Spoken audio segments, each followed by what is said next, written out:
We've spent time now on looking at atoms, so let's talk about what happens if we change an atom by taking or giving extra electrons to the atom. We can't normally, well, it's a lot easier to do that than it is to add something to the nucleus. So let's concentrate on how we form ions and what goes on. You can actually see in the diagram I've put on the front here how the fact we've changed a magnesium atom into a magnesium ion. I've included both possibilities. Then we'd simply need to think about which one would be energetically easiest. Would it be easiest to gain 6 or lose 2? And I think that's rather obvious that losing 2 is the option. So if I've got 2 less electrons, I form the magnesium 2+ ion. An important thing to remember is that because the number of protons and electrons are the same in an atom, the atom is uncharged. If we have an imbalance between protons and electrons, we will actually form a thing called an ion. We've already seen that if we have an imbalance between protons and neutrons, or a different number of neutrons in an atom, we form an isotope. So there's something slightly new to learn. As I mentioned before, everything looks for the easiest option. And so if it's going to be gain or lose electrons, we tend to find that the atom will, you choose the easiest option, choose in inverted commas of course, that personifies the atom, which is not quite correct, but it will tend to do the energetically easiest option. If it's energetically easiest to gain electrons, it will have more electrons than protons, so it will be a negatively charged ion or an anion.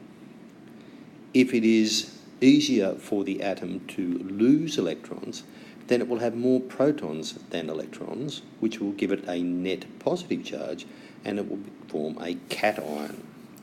Now don't forget that all these electrons being lost or gained occur in the valence shell, and we tend to think about it in terms of the octet rule, filling up the magic number of 8, which corresponds to the same electrons as we find in inert or noble gases, our group 18 elements.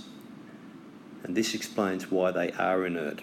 So we actually say that ions tend to be isoelectronic, which means they have the same electron configuration as an inert or noble gas.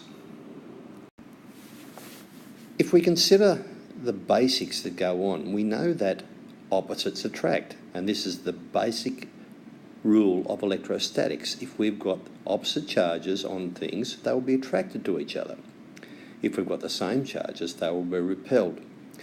Now, obviously, in an atom, we've got a positive nucleus, thanks to the ideas of Rutherford, and negative electrons, thanks to the ideas of Thomson.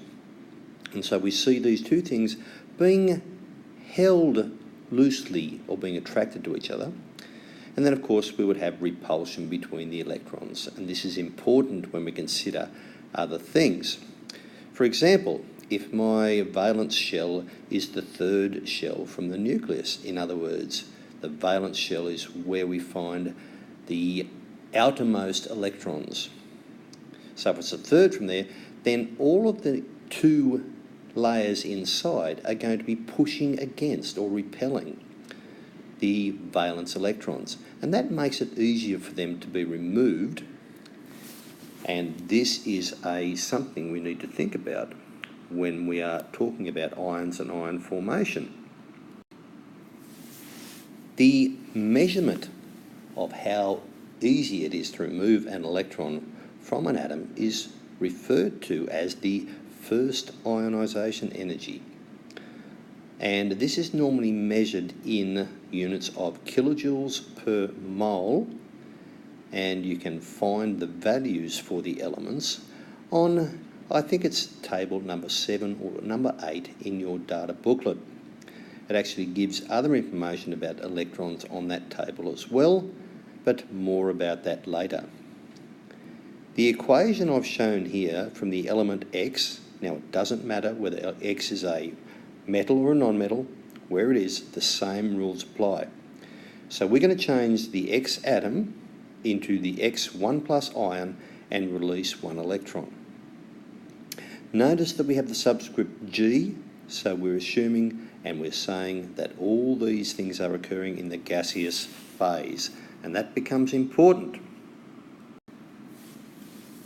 So one of the questions you might find in paper 2 could be define the term first ionization energy. And so we can consider it in two ways. We can consider it in terms of individual atoms, or as we'll find out, we can consider it in terms of moles. So if we're talking about atoms, we are talking about the amount of energy required to remove an electron from a single gaseous atom. Note, gaseous must be emphasised in this. Don't leave it out. Now, your IB exam will have multiple definition questions. This could be one of them, so it's very, very handy if we remember this definition. However, if we think of it in terms of moles, our definition changes ever so slightly to the amount of energy required to remove 1 mole of electrons from 1 mole of gaseous atoms. Either of those definitions would get you the mark for that question. So remember one of them. If I was going to give preference to one, I would possibly do the moles one, because as I've said to you, by definition, first ionisation energy is given in units of kilojoules per mole. Now, relating this back to that wonderful thing called the periodic table, we see that there are some trends or patterns existing in the periodic table, and the ionisation energy, or the first ionisation energy, tends to increase across a period. And I've said here it's due to effective nuclear charge, which means that across a period, the electrons are in the same orbital or in the same shell, but as we go from one to the other across the period, we increase the positive charge in the nucleus by 1. So won't that affect our electrostatic attraction? Wouldn't there be a greater attraction between those electrons, valence electrons, and the nucleus? And wouldn't that require more energy to remove those valence electrons? I think the answer to all those is yes.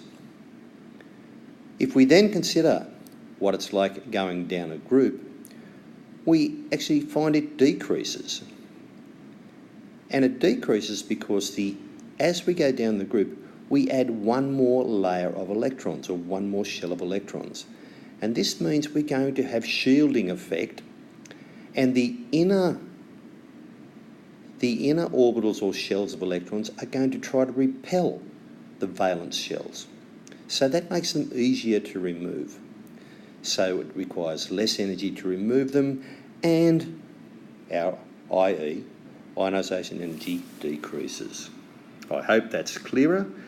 More about ions and other things later.